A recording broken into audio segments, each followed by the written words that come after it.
First of all, congratulations on this project. When I watched it last night, I was like very surprised. It's such a simplistic take on this, yet it's so intense. And how do you do that in such a short amount of time when we don't really get to establish characters? Thank you so much for your time, first of all. And wow, you hit the nail on the head. I'm so glad you picked up on that. The whole goal was that it's a very simple, seemingly simple story, but with a lot of stuff kind of like packed into it Hmm. secretly, right? So the whole thing is it's a simple story. It's two kids fighting over candy and a monster under the bed, right? Hmm. But then, and it's only 7 minutes, and we respect the audience's time. You know, they've seen every movie, every TV show. They know what they're getting into, and we kind of use that against them. And the whole thing is, I've always loved Star Wars, how it just kind of throws you into it, like you'll figure it out. Same thing with this one. We'll just throw you into it, no build up, you'll figure it out. It starts like right before the trouble starts. Hmm. And I kind of enjoy that because it's we can get right to the fun part and we can fit a lot of gags under it. Like, here's this part, now it's this part, now it's this part, now it's this part. Quick shifts to keep you entertained and escalated and then fun and just kind of get out of the way. Hmm. Stylistically, the camera is incredible. It's framed very beautifully. What kind of conversations did you have with your DP in order for them to give you what you needed in order to create this film? So our DP cinematographer on this one is Caitlin Brown, and she. It's funny because she is so talented that she turns into more of a translator in addition to a cinematographer. So I tell her I'm going for this, I'm going for this, right? And before I even have a chance to tell her I want the angles like this, she immediately fills it in. She goes, "You mean like this, like this, like this?" And I just sit there. I'm like, exactly that. Hmm. It's incredible that her personality and my personality align so well because our vision is pretty much the exact same thing. And she points out a lot of things that I didn't pick up on. And so it adds so much to the story where it's a simple story, two kids in a room, but we've used the entire room from all different angles, high, low, under the bed, like that. So in order to translate that to her, it's in the script, right? So Hmm. like this. Then once she takes that and she adds so many different layers from different angles, and you start realizing, oh, okay, we can start using the visual language to really win, as you were saying, and that becomes a whole new fun learning experience to kind of bring in the audience and use the tropes against them. That's awesome. Working with kids isn't usually something directors want to do. How do you bring out some of these emotions in children? Because you can't really scare them, and you have to be very protective of them. So how do you create tension and bring out emotion in children, especially for a short like this?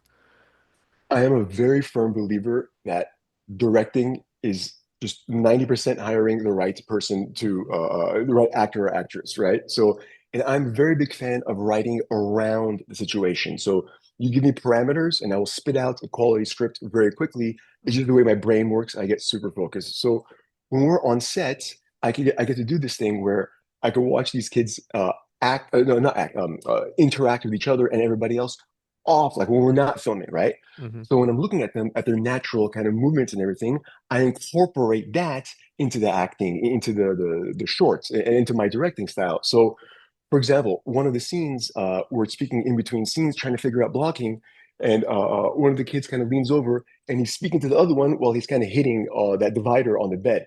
I saw that. I go, okay, that's it, perfect. On this next shot, yell at him like this, go, put it back, put it back. So to answer your question, it's by being very flexible and collaborative and adjusting the material to the people that you're working with. It just makes everyone's life much easier. It's much more efficient, and it's much more fun because the kids get to be themselves. Like as opposed to trying to act as a certain character, they can just act as themselves. So they get to act as themselves, scared, and that really uh, that naturalness kind of I Hmm. believe comes across camera, especially their speaking style. I had written a certain way, but then they started speaking over each other a little bit. I go, that's perfect. That's exactly how people your age would speak. Hmm. Let's do that. So a lot of observance, a lot of observation, and a lot of just kind of adjusting to everybody around you, I would say, is the best way to get a good performance out of them. Because at that point, you can just say, okay, act like 20% more scared or a little bit slower, and that's all you need because you're just basically adjusting their natural behavior. There's a reason we hired them because they're very, very incredibly talented. Mhm. Both of those kids are going to go on to be very, very big stars, I believe. That is awesome. Let's talk a little bit about the casting process because yeah, you're right. In order to make your job a lot easier, you just hire the right people. What was the process like, and at what point did you know these are the people that I want in my short? So the way we started was I found my line producer, Wes Houtman, and then he set it up to find a lot of different actors. And he's an incredibly good filter system as well because he'll go on different websites and he may know people as well.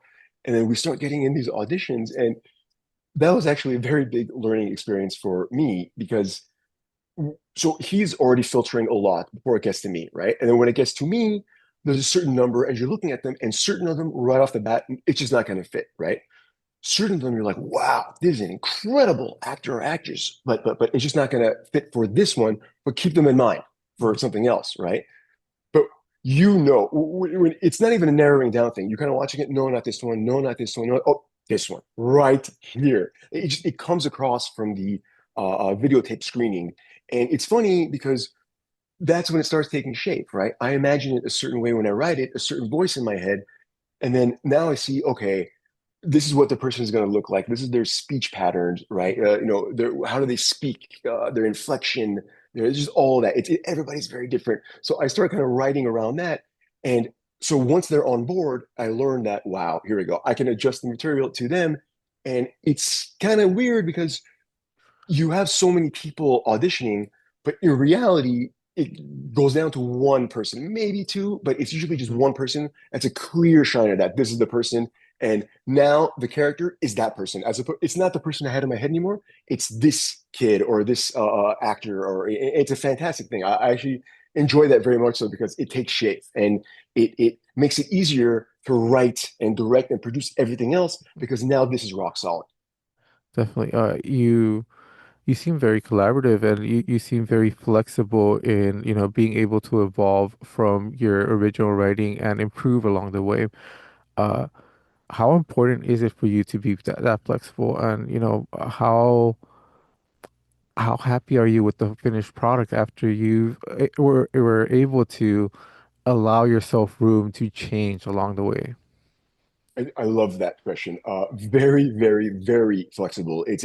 I've done pretty much every single position in this industry, moving my way up and outside of this industry as well, multiple industries. And I'll be honest, it comes across from the entire subject matter of the short. I'm not a fan of the way people treat each other, especially when people have influence, right? When you have more influence, it seems to change people, right? And I don't like that. And so when I started my own production company, I was like, not in my dojo, like, no, no, no.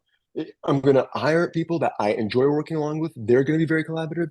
They're going to have a voice. There's no boss. There's no nothing. We're all here together. I'm appreciative that they are on set. It's not that like they should be lucky that somebody's getting work. It's like, no, no, no, no.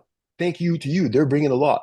So me being flexible, I can't, I'm not asking you to work with me just to only do these things. You're not a calculator, right? You're Mhm. bringing so much to the table.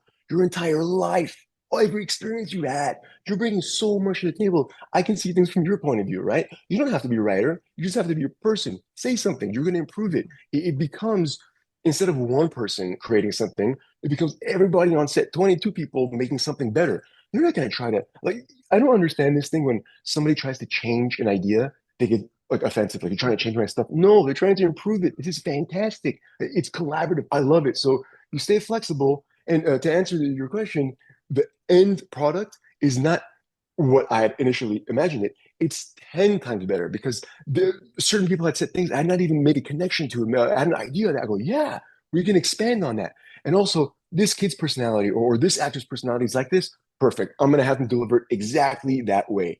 And I enjoy writing around things and just make efficiency and making everybody's life easier is the main goals, basically. Like we always finish early on set, hours early, efficient, just be easy to work with. It's fun. Just have fun. That's it. Look at what we're doing. We're playing make believe for a Mhm. living. Come on, this is fun. Let's not take the fun out of it. Let's make sure that's the main focus. And it's funny because this is our first project and we've already knocked it out of the park. Mhm. So it's reinforcement that collaborative kind of the environment works, and it makes people comfortable and happy and they want to work with you again, and they bring their people and they bring their people, and it's fun. You build a team and you're building a family. Definitely. And, after everything, you're bringing this to Dances with Films. You're going to be screened at the TCL Chinese Theater. How does that feel? How, rewarding does that feel to just be screened at such an iconic theater? Well, first of all, yeah, exactly. The TCL Chinese Theater is the historic theater for my first one, and to have it be on the theater is insane. But that's the missing part. A lot of people, I'm sure, always wonder, okay, I made a movie, I made a short film, I've made a trailer, I've done something. Now what? Well, I found out the answer is Dances with Films. You need that third party person whose entire talent it is to suss out other talents. They've seen it all. I'm sure they've seen the worst of the worst and the best of the best. And that is that connection from I've made something to everything else, that bridge right there. And especially Dances with Films specifically, the fact that it's going to be premiered at the TCL Chinese Theater. That is an insane gift. First of all, not just because my parents get to see it and they're going to be there, all that. Second of all, for the whole ego thing, we're walking the red carpet. That's kind of cool, or orange carpet. That's kind of cool. But the most important part is that I'm going to see it with an audience. I'm going to see what works, what doesn't work. What do they find funny? What do they find scary? That is you can't pay for a gift like that. That is something that Dances with Films has provided for us that I will never forget that. I will be thankful forever because it's going to improve the filmmaking abilities of every single person that got admitted into there. And I'm so excited that I can't believe it. In a theater, not just a theater, in that theater, my first one with everybody, it's just, I, I am awestruck. It's vindication, validation, but I'm still on the audience side. I forget that I made it sometimes. I look at it, I'm like, Mhm. oh, that's pretty cool. Oh wait, that's right. We're involved in that. So I'm very excited, and yeah, Um, as you sit there with the audience, what kind of reactions are you hoping to get? And after everything, if it gets, the a great reaction, which I'm sure it's gonna get, is there any hopes in expanding this and creating something bigger? there absolutely is because, and I've written a lot of rules for this monster because the entire goal was to, have it turn into something much bigger. This is a proof of concept, and we've essentially created a monster that you can't kill and that works in any time period and genre because there's always mean people, right? Hmm. And there's also the whole fact of whoever controls this monster sets the rules that the entire town has to follow, and there's going to be cults and stuff like that. So I've got many ideas and scripts and everything ready to go to send this to the next level. And that was the entire idea of just kind of creating a new monster that has rules and other people can kind of take control of. So it's not just me. And it's fun expanding things like that. Awesome. Well, congratulations. Such a great project. And, best of luck out there at Dancing with Films. Thank you so much. I appreciate your time.